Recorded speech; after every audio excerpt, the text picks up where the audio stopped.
to the 7th lesson in our series on the history of the Bible. So far in this study, we have studied about how the Word of God was revealed to men, proclaimed, and committed to writing through that mysterious process that we call inspiration. And we've learned how the people of God came to recognize and to collect the written documents containing His inspired Word through the process of canonization. And we've learned how the texts of those canonical books were preserved, reproduced, corrected, and passed on through the centuries in our unit on textual transmission. The translation of the biblical text into the various languages of mankind is the fourth link in the chain of communication from God to us. And in the final unit of this series, we will overview the history of how the message of those ancient documents has been made available to us today in our own native English language. Christianity was introduced into the British Isles possibly as early as the late 1st or early 2nd century. It was definitely established there during the 3rd century. Now, the indigenous people of the British Isles were not, as we would say, English. They were Celtic. And they spoke Brittonic languages like Breton, Welsh, Cumbric, Cornish, and so forth. There is little evidence that the Bible was ever translated into any of these languages.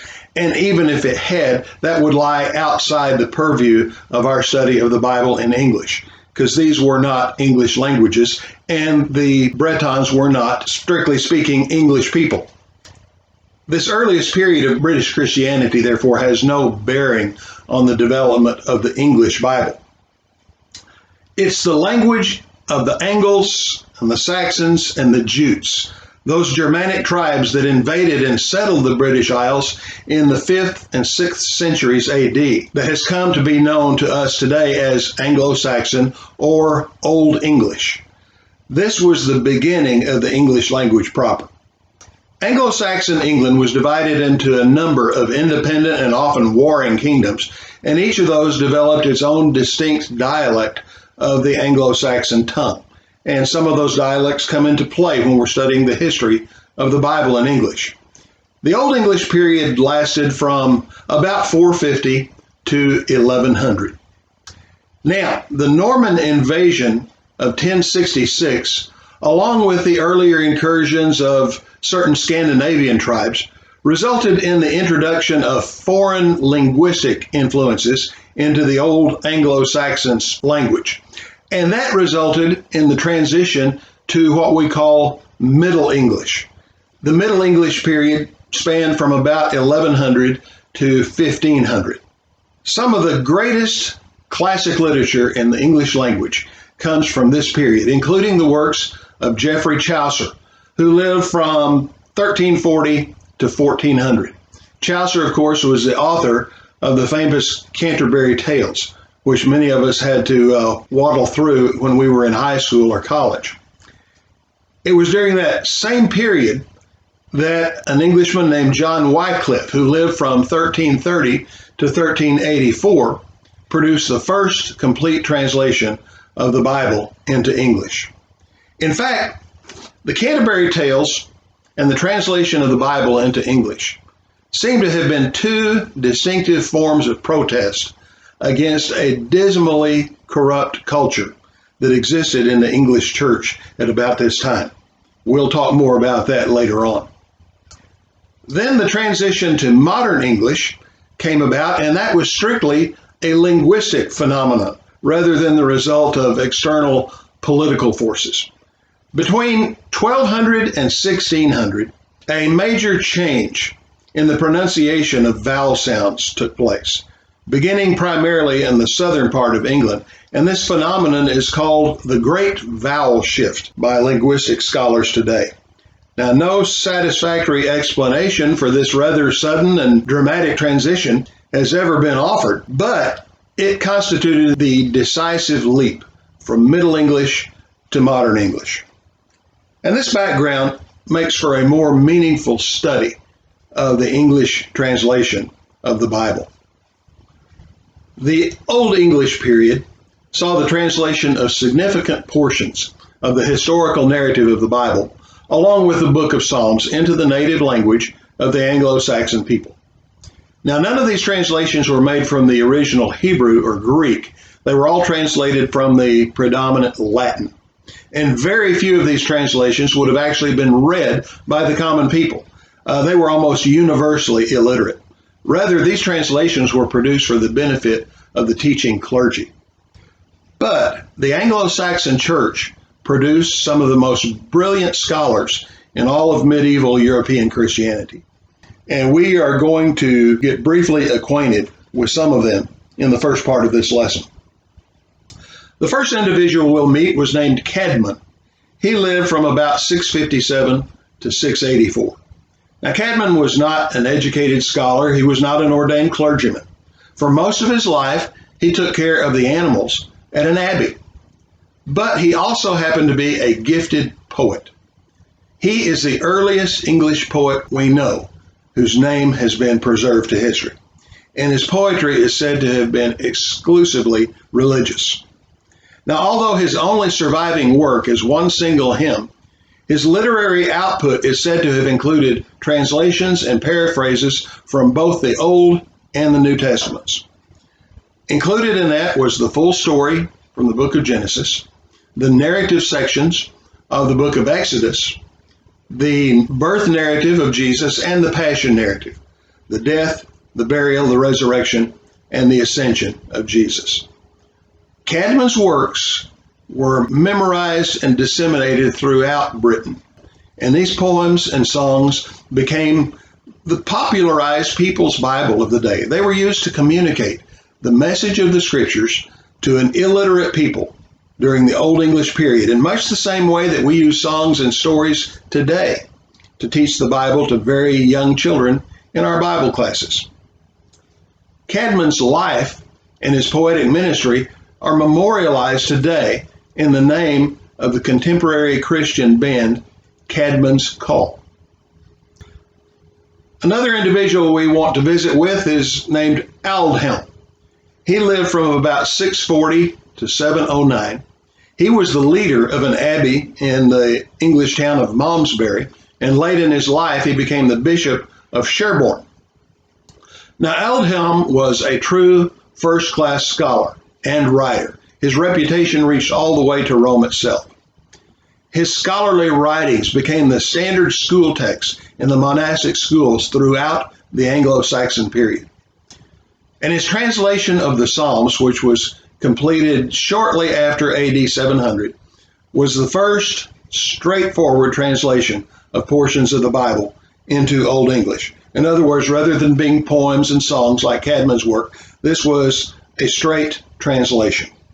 Very shortly after Aldhelm, another churchman named Egbert completed in about 705 the first English translation of the Synoptic Gospels, the Gospels of Matthew, Mark, and Luke.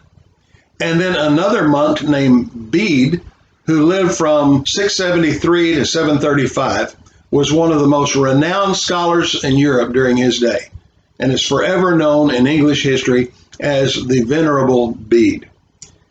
His most famous work, outside his Bible translations, was the Ecclesiastical History of the English People.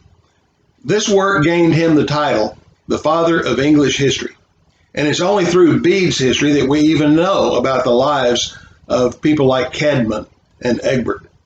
But Bede translated the Gospel of John into Old English, probably to supplement Egbert's translations as the Synoptics. So in that way, all four of the New Testament Gospels were translated into Old English.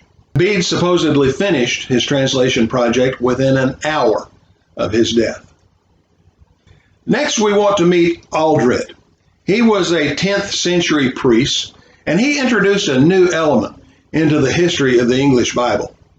He wrote for us an interlinear gloss, as it was called, in the Northumbrian dialect of the Anglo-Saxon language. A gloss is writing between the lines of a pre-existing text in a different language. The text that Aldred used was a late 7th century Latin manuscript of the Gospels. That manuscript was the work of a scribe named Eadfrid. He had been the bishop of Lindisfarne, which was an island off the northeast coast of England. So Aldred took Eadfrid's manuscript, and in between the lines, he translated those Gospels into Old English. And so Aldred's work is called the Lindisfarne Gospels. And these still exist. They are in the collection of the British Library in London. And then about a generation later, an Irish scribe named MacRegol made another Anglo-Saxon gloss known as the Rushworth Gospels. And then in the late 9th or early 10th century, all four Gospels were translated into the West Saxon dialect of Old English. And this translation is called the Wessex Gospels. The Wessex Gospels constitute the oldest independent Old English version of the Gospels that still exists. These were not interlinear glosses. This was an independent, standalone translation. The page that is shown on this slide contains the text of Luke chapter 23, verses 18 to 33. To the right is a transcription in a more readable type. And as you can see, Old English is virtually unintelligible to modern English speakers. The last Old English personality we'll meet is named Ælfric. He lived from about 950 to 1020. He translated and edited portions of what is called the Old English Hexateuch. That means 6 books, the books from Genesis to Joshua. Ælfric translated portions of those 6 books from, again, Latin. The best known copy of Ælfric's work was a richly illustrated manuscript that's shown here. This also is held by the British Library in London. Another copy of Ælfric's text, without the lavish illustrations, is in the collection of the Bodleian Library at Oxford University. This copy also includes the book of Judges, and thus it is called the Old English Heptateuch, which means 7 books. And there are a number of other Anglo-Saxon translations of parts of the Bible that still exist or are known from literary attestation. But these that we have enumerated here are probably the prime representatives of the Old English Bible. There never was a complete Bible in Old English as such. The majority of the liturgy in the Anglo-Saxon church was conducted in Latin. And for teaching purposes among an illiterate laity, not much was needed in the vernacular of the people beyond the narrative portions, the stories of the scriptures. So the more didactic teaching portions of the Bible, the prophets, the epistles, the apocalypse or revelation, those would have to wait for another day and another time before they would be translated into English. That time would be the Anglo-Norman period, following the Norman conquest of England in 1066. Now, although no complete English Bibles were produced prior to the 14th century, there were several indications that such an enterprise would be forthcoming, and sooner rather than later. First of all, after the Norman conquest had worked its transitions on the English language, partial translations began to be made into the Middle English dialects. And the wide circulation of those early translations, alongside the rebirth of literacy and learning among the general population, helped create the demand for the whole Bible in English. Another impetus to English Bible translation was the deplorable moral degeneracy and spiritual apathy of the clergy that we mentioned before. It's suggested by these illustrations from a modern edition of Chaucer's Canterbury Tales. The people were just indignant with the church at that time because of its hypocrisy and its degeneracy. The first person we want to meet then in this period of time is named John Wycliffe. Wycliffe lived from about 1320 to 1384, and he has the honor of being the first to translate the entire Bible into English. Wycliffe, or Wycliffe, is pronounced by some people. You can take your pick. He was a crown chaplain and a doctor of theology at Oxford University. and he became a prime advocate of religious reform within the Roman Catholic Church in these dark days that we've talked about.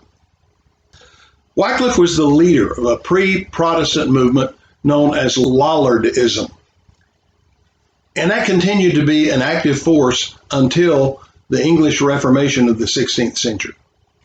In 1381, Wycliffe was dismissed from his position at Oxford because of his aggressive criticism of the Catholic Church. And part of his response, part of his rebellion against the evils that he saw in the church of his time, was his effort to translate the Bible into the language of the people.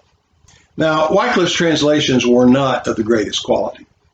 In his defense, we've got to note that the only texts that he had available to translate from were very poor quality manuscripts of the Latin Vulgate. But he also chose to do his translation work in such a way that it adhered so literally to the Latin sentence construction and word order and so forth that they often violated English idiom. So it didn't really read or sound like English to the people. But nevertheless, the English Bible translations associated with Wycliffe formed a new epoch in the history of the Bible in England. His New Testament was completed in 1380, and the Old Testament followed posthumously in 1388. It was a man named John Purvey who lived from 1354 to 1428 and has served as one of Wycliffe's secretaries to complete the translation of the Old Testament after Wycliffe's death. Purvey is also credited with revising Wycliffe's entire work in about 1395. His revision replaced many of the Latin constructions in the text with good English idiom and made it more readable to the English speaker. He also made an editorial choice of removing the prefaces that had been in the Latin Vulgate and Wycliffe had translated into English. Purvey took those out. Purvey's revisions tended to drift away from the liturgical Latin of the Catholic Church, and it helped to contribute to a gradual weakening of the papal influence over the English people. This would eventually culminate in the Protestant Reformation under Henry VIII, later in the 1500s. But already the tilt away from the influence of Rome is beginning, even during the life of Wycliffe and Purvey. Now, Wycliffe died peacefully enough in 1384, but as it turned out, he would not be allowed to rest in peace. In the region of Bohemia, which is a part of modern-day Czech Republic, another reformer named John Huss was also challenging the authority of the Roman Catholic Church, and he was greatly inspired by the thinking of John Wycliffe. Now, Huss was eventually condemned and burned at the stake for heresy in 1415. But because of the powerful influence that Wycliffe had had on the Hussite rebellion, as it was called, Wycliffe's body was exhumed from its grave and burned, and then his ashes were scattered on the River Swift in 1428. That was 44 years after his death. So Wycliffe had started something, and it would not die with him. It would be almost 150 years before another serious effort to translate the Bible into English was undertaken. But when it did, it would have an impact that continues right down to the present day. William Tyndale, born 1492, died 1536. He came onto the scene in England during the Renaissance, and to him goes the credit for the first English Bible translated from the original languages rather than from the Latin. He is also credited as the first to render any part of the English Bible in print rather than as a manuscript. Tyndale was educated at Oxford. He eventually took a Master of Arts in theology, but he was disgusted with his education at Oxford, especially the fact that the curriculum for his theology degree did not include any systematic study of the Bible.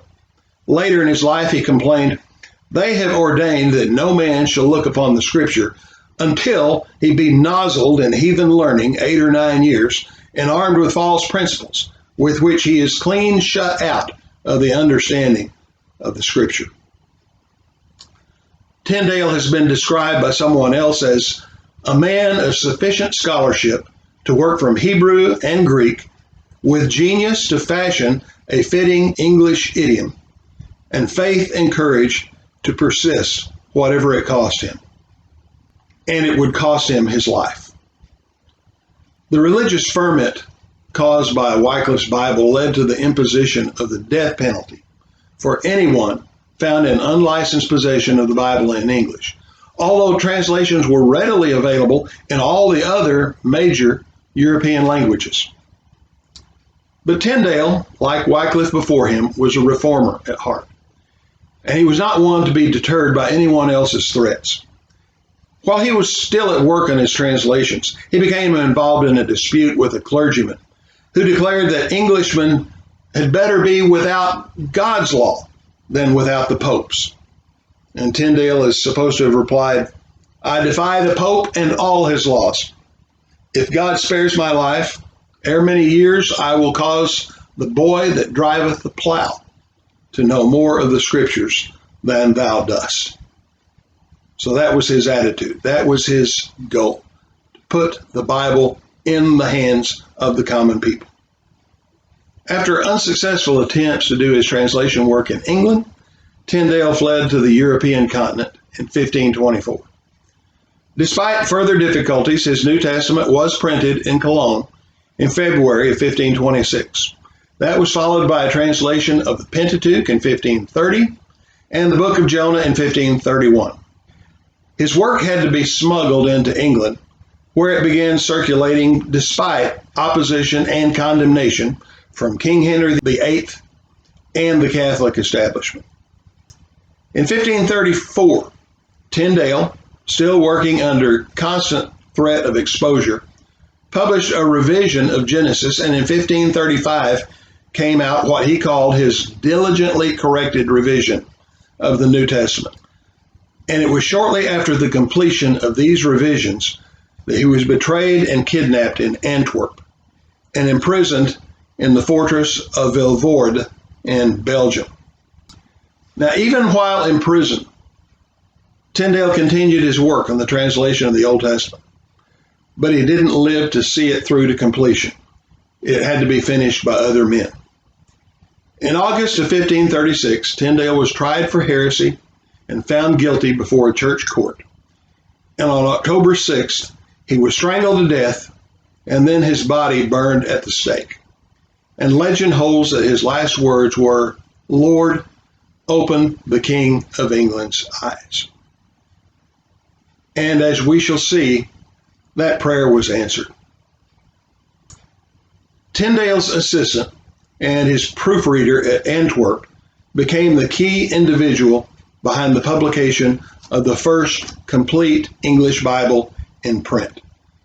That was the work of Miles Coverdale, who lived from 1488 to 1569. The completed English Bible in print was published in 1535. Now, Coverdale was not the scholar that Tyndale was, and his translation was basically that of Tyndale, revised a little bit in light of recent German translations. Coverdale's main contribution to his publication were the introduction of chapter summaries, the separation of the Apocrypha from the other Old Testament books and relegating it to a separate section, and the introduction of some new expressions into the text. Now, Coverdale's Bible was favored by Anne Boleyn, the second wife of Henry VIII, but her execution in 1536 is probably what brought Coverdale's work into official disfavor. Another individual from this time that we need to meet is John Rogers, who lived from 1500 to 1555. Rogers was another of Tyndale's assistants. He would also become the first English Protestant to suffer martyrdom in the persecution of Henry VIII's Catholic daughter and successor, Bloody Mary. Rogers' English Bible wasn't really a new translation.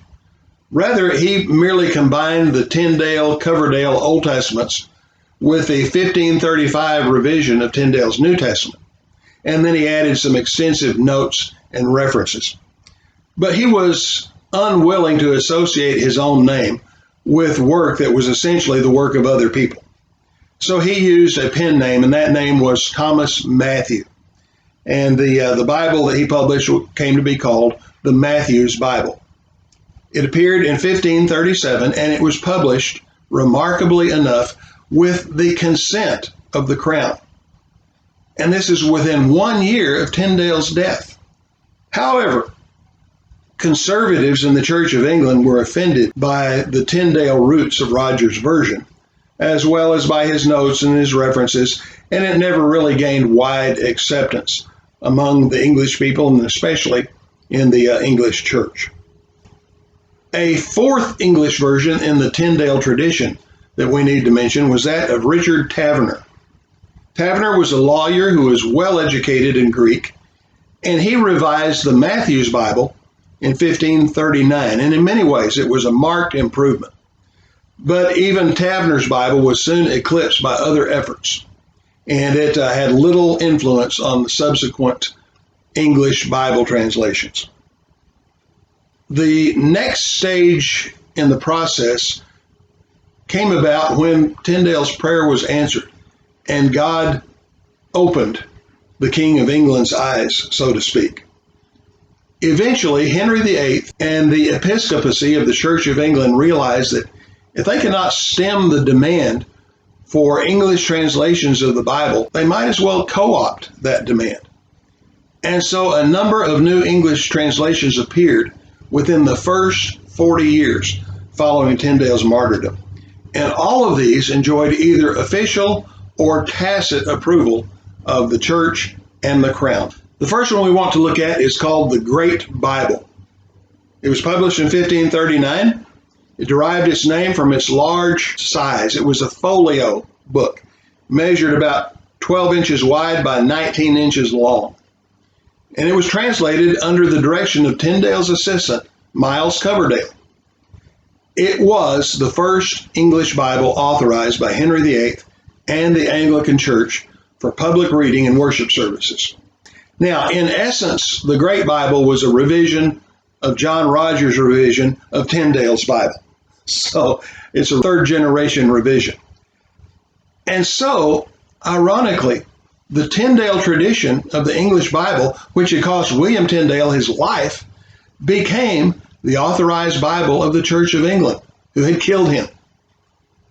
And this is only 3 years after Tyndale's death. The Great Bible, like Coverdale's earlier work, removed the apocryphal books from the main body of the Old Testament and grouped them separately in their own section under the title of Hagiographa, which means holy writings. The Great Bible was the first English Bible to be officially appointed for use in the churches, and it enjoyed wide popularity for almost 30 years. A popular nickname for the Great Bible was the Chained Bible, because the huge volumes were often chained to the pulpits in the churches, not to keep them from being read, but to keep the people from stealing them. Such was the demand for the Bible in the English home. And that demand was largely met by the next English translation we want to look at, and that is called the Geneva Bible. The Geneva Bible was published in the New Testament in 1557, followed by the Old Testament in 1560. It was produced during the reign of Mary Tudor, Bloody Mary, who we mentioned before, and her attempt to reverse her father's Protestant Reformation in England resulted in the deaths of such men as John Rogers and the exile to the continent of a number of other men like Miles Coverdale. Now, while it was no means an authorized version, the Geneva Bible exercised a great deal of influence on future English translations. While persecution raged in England, Geneva became a place of refuge for the non-conforming English Christians known as Puritans. And it was there that John Knox led a group of Puritan exiles in the preparation of an English version of the Bible to meet their own religious needs. The New Testament was based again on Tyndale's version and revised according to the Greek text and a group of other European versions. The Old Testament and a revised edition of the New appeared in 1560. The Geneva Bible was the first English Bible to be translated by a collaborative committee rather than by a single individual. The Geneva also demonstrated several outstanding characteristics which made it immediately popular with the people. The Old Testament followed the Hebrew more closely than its predecessors had done and told the story much more smoothly. Its marginal notes were relatively free from the controversial violence that was fashionable in that day and age. It used a smaller quarto-sized page, 9.5 by 12 inches. It made it easier to carry the book around, and its simple Roman type made it much easier to read than the earlier Bibles that had been printed in the Gothic letters, what we would call Old English type. The Geneva introduced the practice of italicizing words that were inserted into the text where English idiom required it, words that were not actually present in the original Greek. Those words would be italicized so the reader would know that they had been provided for clarity. Most important, the Geneva Bible was the first English translation to employ verse divisions that had been introduced into the Greek text by Robert Stephanus in 1551. So anytime that you wanted somebody to give you a reference, book, chapter, and verse, they couldn't do that until the Geneva Bible was published because there were no verses in English Bibles before that. The Geneva Bible went through at least 140 editions prior to 1644. It retained its popularity against the Bishop's Bible, which came later, and the first generation even of the King James Version. The English Puritans made extensive use of the Geneva Bible, and its influence permeated the pages of William Shakespeare. And the most ironic thing, even the original preface of the King James Version, in the places where it quotes Scripture, those quotations are taken from the Geneva Bible. Next in order is the Bishop's Bible, published in 1568.